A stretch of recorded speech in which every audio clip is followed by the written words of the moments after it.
नमस्कार विद्यार्थी मित्रांनो, स्वागत आहे तुमचं आपल्या या ऑनलाईन प्लॅटफॉर्मवर. पहिले तर तुम्हाला क्षमा मागतो की मी खूप दिवसानंतर आपल्या चॅनलवर येतोय, त्याबद्दल सॉरी. यामध्ये जर तुमचं काही नुकसान झालं असेल शैक्षणिक वगैरे, ऑब्वियस आहे रेकॉर्डेड व्हिडिओ होतेच, पण तरीही नुकसान जर झालं असेल तर त्याला मी माफी मागतोय. विद्यार्थी मित्रांनो, की एमपीएससीने जे आता मनमानी निर्णय घेतले, हे निर्णय निश्चितच आपल्यासाठी पूरक नाही आहेत. की जसं तुम्ही बघताय की ऑफलाईन ऐवजी ऑनलाईन परीक्षा आणणे, एका वर्षातून 2-3 पूर्व परीक्षा घेणे, वेळेवर राज्यसेवेचा ऑप्शनल काढून घेणे, नॉर्मलायझेशनची पद्धत आणणे, ह्या गोष्टी निश्चितच खरंच चांगल्या नाहीयेत. यासाठी फक्त सर तुम्ही काय करताय तर मी तुम्हाला सांगतोय. मी या संदर्भात आमचे जे अमरावती जिल्ह्याचे प्रतिनिधी आहेत, जनप्रतिनिधी आहेत, यांच्याशी बोललो आहे, निवेदन घेतलं आहे. त्यानंतर दुसरा महत्वाचा मुद्दा म्हणजे जिल्हाधिकारी साहेबांना निवेदन देण्याचा आणि एक मोर्चा संदर्भात एक निर्णय झाला आहे. अमरावतीचे जे स्पर्धा परीक्षेचे सर्व टीचर लोक आहेत यांचा सर्वांचा. सो त्या पद्धतीनं कार्य चालू आहे. आता ग्रुप सी ची जाहिरात आली आहे आणि ग्रुप सी च्या जाहिरातीच्या वेळेस मला असं वाटलं की तुमच्याशी बोलणं आवश्यक आहे आणि तुमच्याशी बोललं पाहिजे, यासाठी मी आलो आहे. तर एक लक्षात घ्या की सर मग परीक्षा ऑफलाईन होणार की ऑनलाईन होणार? बघा, मी तुम्हाला एक सरळ सांगतोय. मी परत एकदा सांगतोय की परीक्षा ऑफलाईन व्हावी यासाठी आपले प्रयत्न चालू आहेत आणि ते महाराष्ट्रभर चालू आहेत. आता रोहित दादांनी सुद्धा त्यामध्ये उडी घेतली आहे आणि बरेच सारे जनप्रतिनिधी बोलत आहेत. पण मी तुम्हाला एक सांगतोय, परीक्षा ऑनलाईन जरी राहिली तरी आपल्याला ती परीक्षा फेस करायचीच आहे. सो असं होणार नाही की सर ऑनलाईन परीक्षा आहे म्हणून आम्ही परीक्षा देणार नाही. ठीक आहे, थोडा हार्श वाटेल ऐकायला. ठीक आहे, तुम्ही शिव्या घालायच्या घाला, पण माझा हा मुद्दा बरोबर आहे की चूक आहे ते सांगा. जर परीक्षा ऑनलाईन झाली तर तुम्ही परीक्षा देणार नाही का? 2000 राज्यसेवेचा अनुभव आहे ना. राज्यसेवेला नवीन सिलेबस आणला, पोरांनी अतिशय गोंधळ घातला, पण आयोगाने निर्णय मागे घेतला नाही. संविधानिक बॉडी आहे ते त्यांच्या पद्धतीने वागतात. मग आपल्याला दोन ऑप्शन असतात, एक तर पूर्ण गिव्ह अप करणे, सोडून देणे हे क्षेत्र, किंवा दुसरं ऑप्शन काय असतं? दुसरं ऑप्शन असतं की आपल्याला हे झालेले बदल अडॉप्ट करणे. आता तुम्ही कोणत्या बाजूने हा तुमचा निर्णय घ्या. ठीक आहे, निश्चितच आपल्या बाजूचे निर्णय येतील आणि तशी आपण हालचाल करतच आहोत. चला मूळ मुद्द्यावर येऊया. मुद्दा आहे की सर ही जी ग्रुप परीक्षा राहते, ग्रुप सी ची परीक्षा राहते, या परीक्षेचा आम्हाला संजीवनी सांगा. मी पूर्वी आता सांगू इच्छितोय की या परीक्षेतून माझी निवड झालेली आहे 2023 ला. ठीक आहे, त्यानंतर मी 6 महिने जॉब केला आणि नंतर रिझाईन करून आता तुमच्यासाठी आलोय गव्हर्नमेंट जॉब मुळे. ठीक आहे, सो ते तुमच्यासोबत थोडं इंटरॅक्शन तुटलेलं होतं. आणि मग यावेळेस तुम्ही काय केलं पाहिजे? ब्राईटनेस जास्त आली. हा, यावेळी असं नेमकं काय केलं पाहिजे तर मी तुम्हाला एक सांगू इच्छितो. जर तुम्हाला ग्रुप सी परीक्षा पास करायची असेल आणि ग्रुप बीच नव्हे, ग्रुप सी जरी आणि ग्रुप बी, ग्रुप सी कोणतीही परीक्षा पास करायची असेल तर एकच निंजा टेक्निक आहे. ती टेक्निक आहे म्हणजे की तुमचा सिलेबस जो आहे हा पूर्ण कव्हर करणे. सर यामध्ये नवीन काय सांगताय तुम्ही? सिलेबस तर सर्वच कव्हर करून घेतात. यस, करतात, मी करतो, तुम्ही करायचं आहे, सिलेबस कव्हर करतो. दुसरा महत्वाचा मुद्दा आहे की पीवायक्यू ची प्रॅक्टिस करणे. तुम्ही बघितलं असेल मागच्या गेल्या 2-3 परीक्षांमध्ये, म्हणजे याच वर्षीच्या 25 आणि 26 मध्ये झालेल्या परीक्षांमध्ये तुम्हाला 50% काय दिसतंय? रिपिटेशन दिसतंय पीवायक्यूचं. तिसरा महत्वाचा मुद्दा आहे की टेस्ट सिरीज सोडवणे. सर आता तुम्ही टेस्ट सिरीजच्या बाजूने का बरं येत आहे? त्याचा मुद्दा हा आहे की बरेच सारे विद्यार्थी असे आहेत, तुम्ही त्यापैकी आहात की नाही हे मला कमेंट बॉक्समध्ये सांगायचं आहे. बरेच सारे विद्यार्थी असे आहेत की ज्या विद्यार्थ्यांना, ठीक आहे, ज्या विद्यार्थ्यांचा अभ्यास खूप असतो, त्यानंतर त्यांना अनुभव पण खूप असतो, पण तो जो 1 तास असतो क्रुशियल एक्झाम हॉल मधला, त्यामध्ये पोरांना मॅनेज करता येत नाही. आणि हा सर्वात मोठा प्रॉब्लेम आहे. म्हणून ते एक्झाम प्रेशर वगैरे साठी टेस्ट सिरीज सॉल्व्ह केली पाहिजे. चौथा महत्वाचा आहे की रॅपिड रिव्हिजन करणे. लक्षात ठेवा, तुमच्यामध्ये सर्वात जास्त क्रुशियल रोल प्ले करते ते म्हणजे रॅपिड रिव्हिजन. आणि एक लक्षात ठेवायचं की पुस्तकं बदलायची नाही, एकच पुस्तक वाचायचं. संदर्भ पुस्तक जे आहे हे संदर्भ पुस्तक एकच बुक, ठीक आहे, एकच पुस्तक ठेवा. जे महाराष्ट्रात सर्व वापरतात तेवढंच वापरा, इतर काहीही वापरण्याची गरज नाही. ठीक आहे, कळतंय का मी काय मुद्द्यांवर सांगतोय? मी सांगतोय की सिलेबस कव्हर करा 100% आणि 100%च कव्हरेज असला पाहिजे. का बरं सर असं का बरं बोलताय? जर कट ऑफ 60 वर येत असेल तर तुमचा अटेम्प्ट पण 90-95 पाहिजे. त्यासाठी सिलेबस अटेम्प्ट होण्यासाठी तुमचा सिलेबस कव्हर पाहिजे. पीवायक्यूज तुमचे सॉल्व्ह झाले पाहिजे मल्टिपल टाइम. टेस्ट सिरीज झाल्या पाहिजे, रॅपिड रिव्हिजन झाल्या पाहिजे आणि संदर्भ पुस्तक, एकच पुस्तक आणि मल्टिपल टाइम तुम्ही केलं पाहिजे. सो एवढं जर तुम्ही करत असाल तर तुम्हाला चान्सेस वाढतात. एक लक्षात घ्या, ह्या परीक्षेमध्ये तुम्हाला दोन प्रकारचे मोठे चेंजेस झालेले दिसतात. पहिला चेंज दिसतोय तुम्हाला तो म्हणजे की काही जे सब्जेक्ट आहेत ज्यांना हाय वेटेज आहे, हाय वेटेज मध्ये कोण येत आहे बघा, करंट अफेअर. आता आयोगाचे धन्यवाद मानतोय, गेल्या परीक्षेपासून करंट अफेअर बाबा सोपं केलं आणि वन लाईनर केलं. जुनं विचारत असतील पण सोपं केलंय. दुसरं आहे सायन्स, तिसरा आहे पॉलिटी, चौथा आहे रिझनिंग मॅथ. ओके, एक लक्षात घ्या, यापैकी तुम्ही बघितलं असेल काही विद्यार्थी असे आहेत की 80-80 स्कोर पर्यंत येत आहे. नवल वाटेल, काही विद्यार्थ्यांनी स्कोर सांगितल्यानंतर एका विद्यार्थ्याने मला कॉल केला ग्रुप सी नंतर मागच्या आणि सांगितलं सर मी माझे मार्क्स पोरांना सांगितले तर पोरांनी म्हटलं की तू फेकतोय, तू खोटा बोलतोय. मला 83 मार्क्स होते सर. मी म्हटलं का रे बाबा असं कोणतं अमृत पिऊन आला? तो बोलला सर देखो मैं पहले करता था, ठीक आहे, सरळ सेवा करतो तो. माझं मॅथ रिझनिंग खूप चांगलं आहे. तुम्हाला माहिती आहे सरळ सेवाल्यांचं मॅथ रिझनिंग खूप चांगलं असतं. सर मला 20 मार्क्स तिथे मिळाले, 20 पैकी मला तिथे 17-18 मार्क्स मिळाले. मग मला सांगा, जर 17-18 मार्क्स मिळत असतील तर किती मोठी लीड त्याला मिळतं हे लक्षात घ्या. दुसरं, करंट अफेअरला 15 मार्क्स राहतात, त्यानंतर सायन्सला इथे 15 मार्क्स राहतात, पॉलिटीला 15 मार्क्स राहतात, त्यानंतर इथं इकॉनॉमिक्स जो आहे, ठीक आहे, इको, इथं मॅथ्स रिझनिंग आहे बरं, इको आहे. या इकोला सुद्धा तुम्हाला काय दिसतात, त्या ठिकाणी 15 मार्क्स दिसतात. मग तुम्ही विचार करा की हे जे विषय आहेत यापैकी तुम्ही 3 विषय जरी स्ट्रॉंग केले तर तुम्ही 50 गाठता. 3 विषय, पॉलिटी हा सर्वांचा डिअर डार्लिंग लवर सब्जेक्ट आहे. रिझनिंग मॅथ मध्ये 15चं टार्गेट ठेवा, इको मध्ये 15चं टार्गेट ठेवा. 15 ते 45 हेच करतात. नाही 15 ते 45 केलं तर 40 हे करतंय. हे तुम्हाला 20 मार्कची मदत करतील. आणि एक लक्षात ठेवा, याला वेटेज जरी कमी असलं, मागच्या वेळेस तर कोण कोणाच म्हणालेच झालं होतं, तर याला वेटेज जरी कमी असलं तरी तुम्हाला जिओग्राफी जास्त मार्क देते, 10 मार्क्स साठी येते, आणि हिस्ट्री, ठीक आहे, हिस्ट्री 10 मार्क्स साठी येते. सो तुम्ही याला प्रॉपर पद्धतीने नियोजन केलं तर होऊ शकतं. आता तुमच्याकडे दिवस किती आहे? जुलै आहे पूर्ण, ऑगस्ट आहे पूर्ण आणि सप्टेंबर आहे पूर्ण. आता 27 ला परीक्षा आहे म्हणजे तुम्हाला पूर्णच आहे. सो 90 दिवस आहेत. या 90 दिवसात तुम्ही याला कसं नियोजन करायला पाहिजे मी तुम्हाला समजून सांगतोय. तत्पूर्वी सांगतोय बाळांनो, हा माझा मोबाईल क्रमांक आहे 9881744762. इथं कोणतेही प्रश्न असतील तुमचे तर मला बिनधास्त विचारा.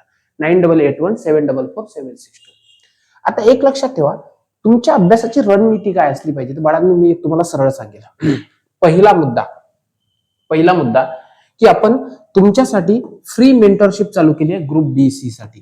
सो ग्रुप बी सी च्या मेंटरशिपला ऍड व्हायचं असेल तर हे माझं टेलिग्राम चॅनल आहे, कोणतं, पवन भार नावाचं, ठीक आहे, @पवन भार. इथं ग्रुप बी सी साठी फ्री मेंटरशिप घेतोय. या मेंटरशिप मध्ये तुम्हाला दिवसाचे टार्गेट आणि सायंकाळी त्यावर आधारित प्रश्न असं तुम्हाला दिसतंय. दुसरा महत्वाचा मुद्दा आहे की आता या 90 दिवसात समजून घ्या, 90 दिवस तुमच्याकडे नाहीत, तुमच्याकडे 80 डेज आहे आणि 80 डेज मध्ये सिलेबस कंप्लीट करायचा आहे. तर काय करायचं मी तुम्हाला सांगतो, 3 विषयाला फार महत्व द्या, ठीक आहे. जशी तब्येतीची काळजी घेता तशी याची काळजी घ्या. मी तुम्हाला सांगेन की इथून, ठीक आहे, पूर्णच्या पूर्ण 80 दिवस तुम्ही काय करा, मॅथ आणि रिझनिंग याच्यामध्ये 40 दिवस मॅथला द्या, 40 दिवस रिझनिंगला द्या, 80 दिवस. त्यानंतर दुसरं डेली करंट अफेअर आणि तिसरं सायन्स, ठीक आहे. अशा प्रकारे हे 3 सब्जेक्टची गाठ बांधून घ्या.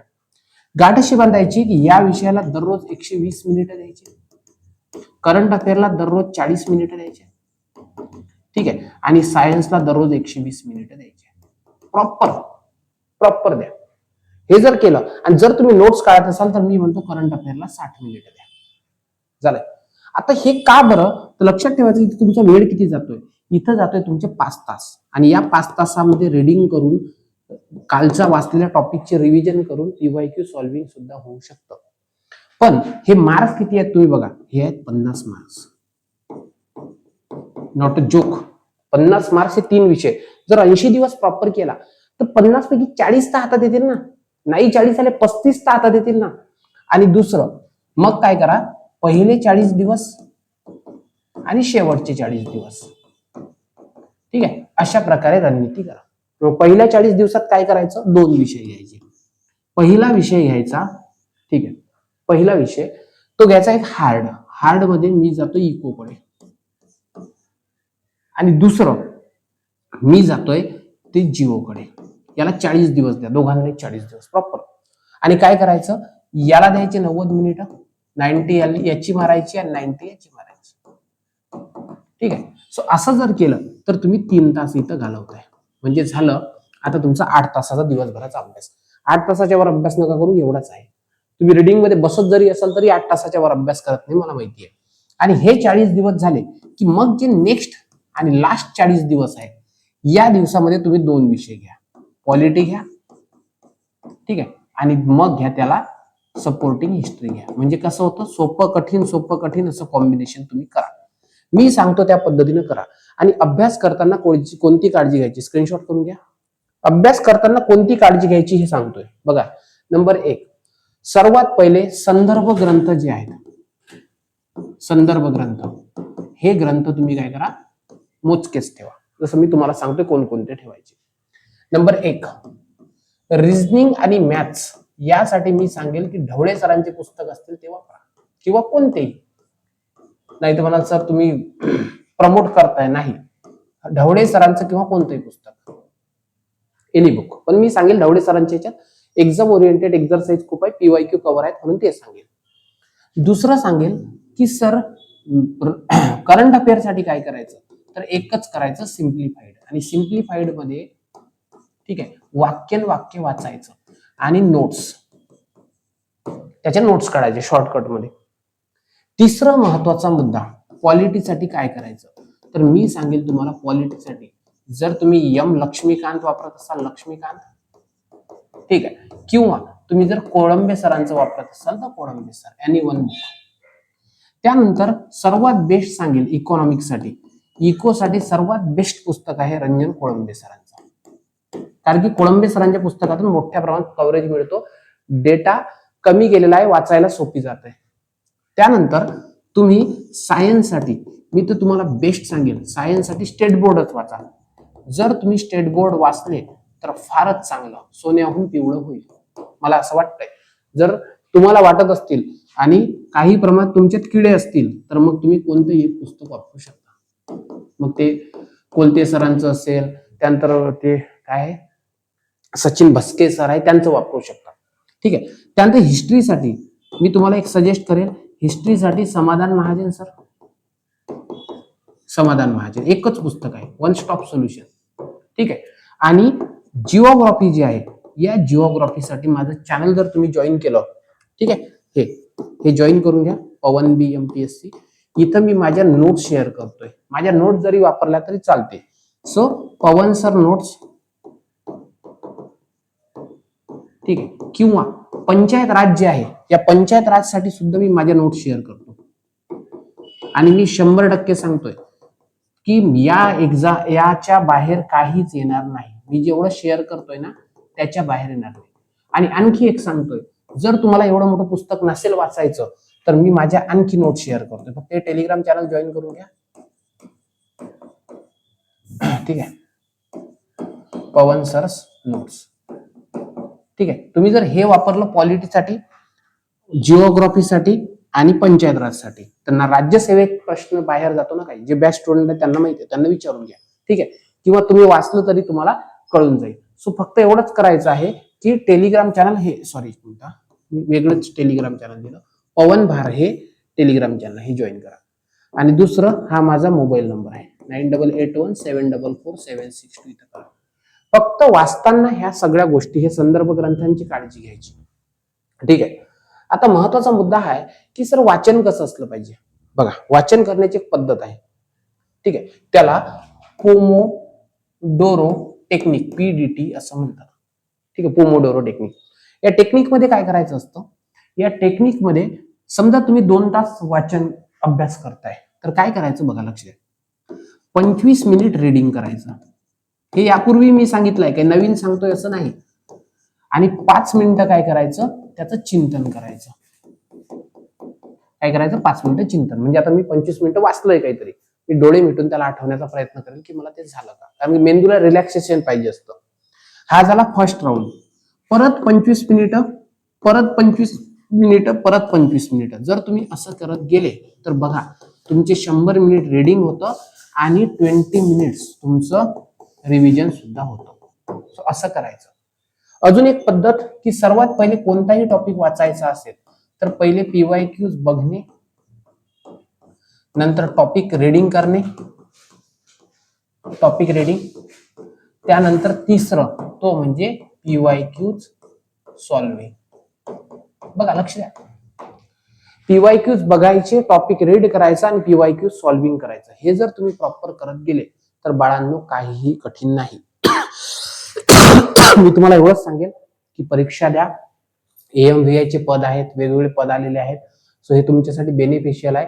चांगल्या पद्धतीने अभ्यास करा, सहज ते लागतो. आणि सर्वात इम्पॉर्टंट सांगतो की सर मार्क्स का मॅटर करतात तुम्हाला समजून सांगतो. स्किल टेस्ट नाही आहे, सो त्याच्यामुळे आता टेन्शन नाही. मार्क्स का मॅटर करतात मी तुम्हाला सांगतोय. माझं सिलेक्शन झालं होतं आदिवासी विकास विभागात, ठीक आहे, आणि आदिवासी विकास विभागात माझं सिलेक्शन झालं होतं अमरावतीला, म्हणजे माझ्या घरापासून 3 किलोमीटर झालं होतं. आता बघा माझ्यासोबत ना 10 पोरांचं सिलेक्शन झालं. 10 जे होते 10 सिलेक्शन झाले होते. आता या 10 सिलेक्शन मध्ये जर तुम्ही बघितलं ना तर माझं नाव सेकंड होतं. माझं नाव सेकंड होतं. पहिला एक कार्यकर्ता होता आणि माझं दुसरं होतं. ठीक आहे. आता दुसरं असल्यामुळे पहिला जो कार्यकर्ता होता त्याने जॉईन केलं नाही, मग मी बनलो फर्स्ट. आता जेव्हा या 10 लोकांच्या प्रमोशनचा मुद्दा येईल तेव्हा सर्वात पहिलं प्रमोशन माझं होईल. कारण की लक्षात ठेवायचं, जेव्हा तुम्ही नोकरीत जाता कोणत्याही पदावर, तर एक लक्षात ठेवायचं, तुमचं जेव्हा प्रमोशन होईल तेव्हा ते तुमच्या कशानुसार होईल, मेरिटनुसार. आधी वयानुसार व्हायचं, आता मात्र मेरिटनुसार तुमचं होतं. म्हणून एक लक्षात घ्या, मार्क्स घेणं फार इम्पॉर्टंट आहे. कळतंय का तुम्हाला? मार्क्स घेणं फारच इम्पॉर्टंट आहे आणि लीड असणं हेही सर्वात इम्पॉर्टंट आहे. म्हणून हा प्रिलिम्सला केलेला अभ्यास हा मेन्सला तुम्हाला कामी येतो आणि तुमचं सिलेक्शनचे चान्सेस आणखी वाढतात. तसं मी तुम्हाला सांगितलं की तुम्हाला कोणताही प्रश्न असला कमेंट बॉक्समध्ये जरूर कळवा. काही प्रॉब्लेम आला तर एका मोठ्या भावाप्रमाणे तुम्ही मला या नंबरला कधीही कॉल मेसेज करा. मी आहेच बेटा, ऑलवेज अवेलेबल आहे तुमच्यासाठी. फक्त चांगल्या पद्धतीने करा, एवढीच अपेक्षा आहे. ठीक आहे. सो तुमच्या परत एकदा सांगतोय, तुमच्या ऑफलाईनसाठी मी प्रयत्न करतो आहे आणि करत राहीलच. ठीक आहे. तुमच्या मेंटरशिप मध्ये मी तुमची भूमिका बजावेल. तुमचा अभ्यास करून घेण्यामध्ये, तुमच्या टेस्ट सॉल्व्ह करून घेण्यामध्ये, सगळ्या गोष्टीमध्ये मी भूमिका बजावेल. फक्त तुम्ही माझ्यासोबत अभ्यास करा. बाकी सगळ्या गोष्टीसाठी मी आहेच. ठीक आहे. आता इथंच थांबतोय. बाकी काही प्रश्न असले तर आपण पर्सनली कनेक्ट करू. Thank you so much. Keep study. जय हिंद.